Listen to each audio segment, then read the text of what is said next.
Alright YouTube, we're back with another episode of what was wrong with our LMT right out of the box, unfortunately. So I'm going to call this part 2.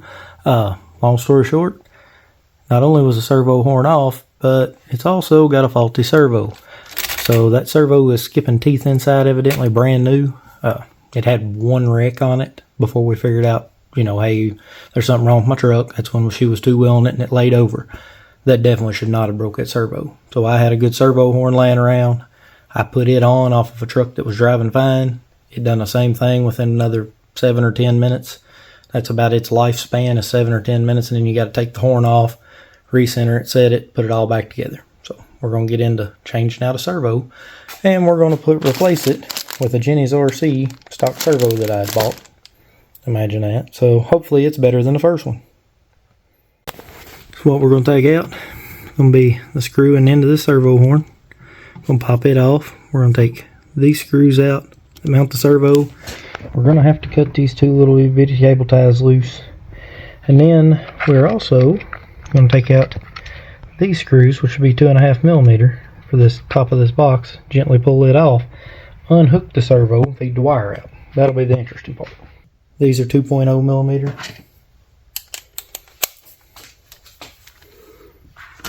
So this would be 2.5 up inside of there. Then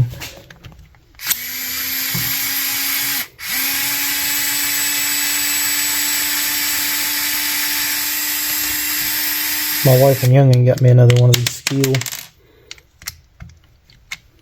Well, I don't know if that comes out of there or not. I might be wrong. Might just be 2. The more I look at it, it looks like 2. That other screw is just there to mount it to the chassis. We've got 2 of these 2.5 screws. Lift them out.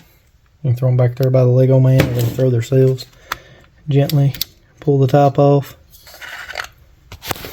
Now that the top's off, kind of chase your wire around coming from the servo.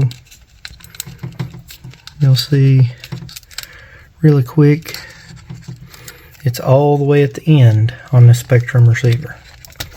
I'll pull it out. I will tell you, I started on the Bog Hog and I was going to put a cheaper servo on it. This plastic end was different, but the plug, the little terminals down inside were the same, so I just popped each one of those out. And to do that, take a screwdriver and just reach under real lightly and ease up on that, and that'll release the pin, and you pull the wire and it'll pull right out.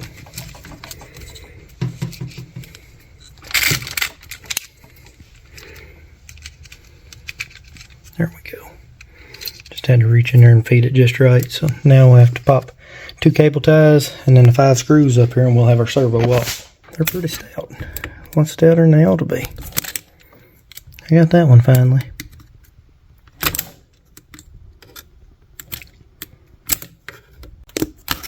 I'm being kind of careful with this just in case there's something wrong with the receiver on this truck. I'm trying not to destroy a servo. Have everything we got to cut. There we go. That was harder than it should have been, but hey, we got it. Now we'll go in here in the servo horn. Try and get into it. We'll take that screw out.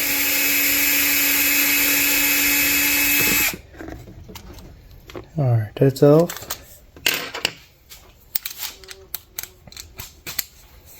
All the clips are 4 screws down here to actually mount the servo. Screw number 1. Screw number 2. These actually do have washers on them, so you want to be careful not to lose your washers. There's a screw and a washer.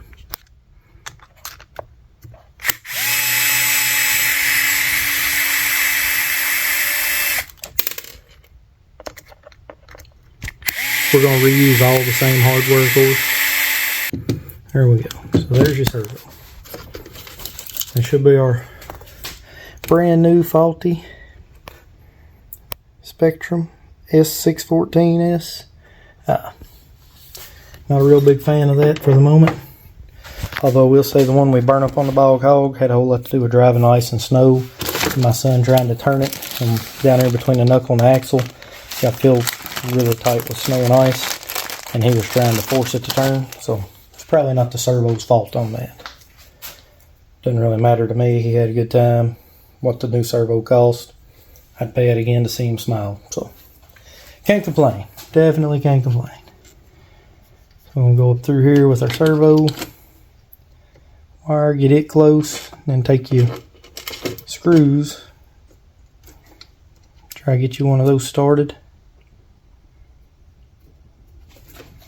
And then run it in a little bit. You don't want to run it all the way in. I'll run it in there enough to get close. Then you get your other screws in. Get them centered up. Now we got all 4 screws in. We'll go on, tighten them down until they touch, and then torque them by hand. That way we don't stretch nothing, strip nothing, break nothing.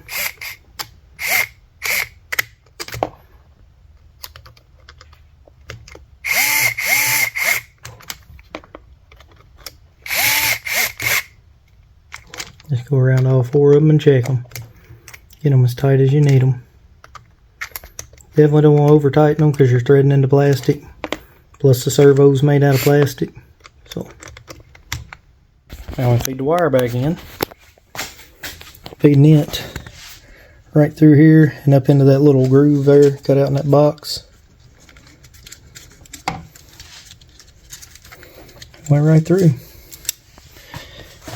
Now, if you didn't pay attention to how it was wired, just turn your black, white, and red wires the same direction as the black, white, and red wires on this other.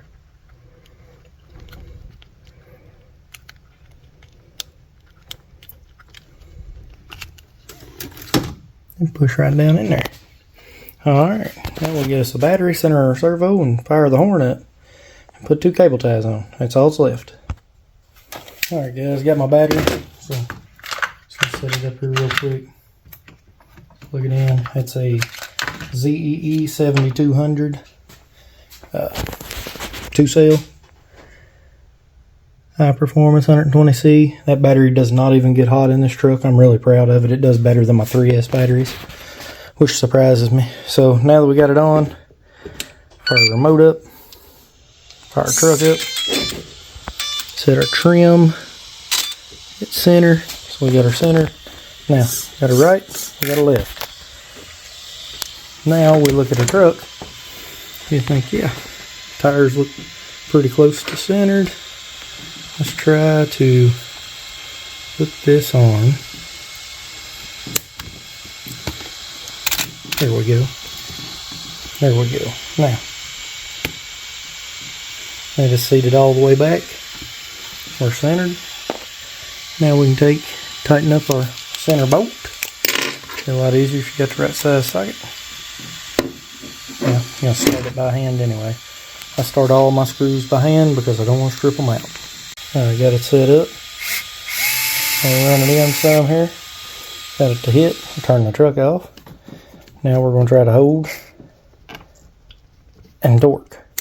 The reason you do that, you don't want to fight against that servo and try to bust it. Turn your truck back on. Let it do its thing.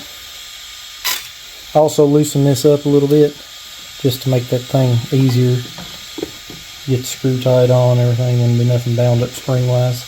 So what we got. Left, right. Look at that. We got steering again. So guys, we're gonna put 2 of these way too big of cable ties on here. They will not be near as pretty as the other.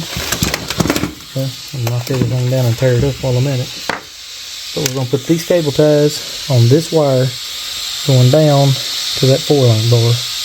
And as long as we can get a cable tie or 2 on that, we'll put our top back on here and we'll be done. So we got our cable tie on. Take our trusty scissors and reach in here and try to pop it like so. Now we're going to turn the truck off, so we don't need none of this on anymore. Alright guys, we just folded our wires right back down in there, made sure that they were plenty out of the way for the box to go back on. So now we'll set the box back on just like it come off.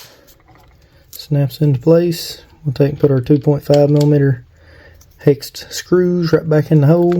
These are actually a 3mm screw, but take a 2.5mm hex to run them in. And this will conclude us.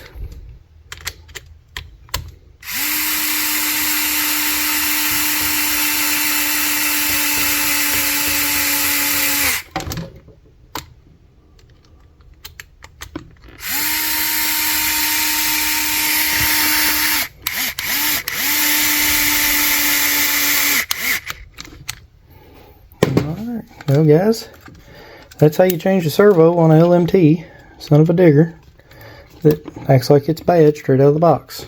Or we got a bad receiver or something, but I'm going to guess, just the way it acts, that it's a servo. So we'll give her a shot.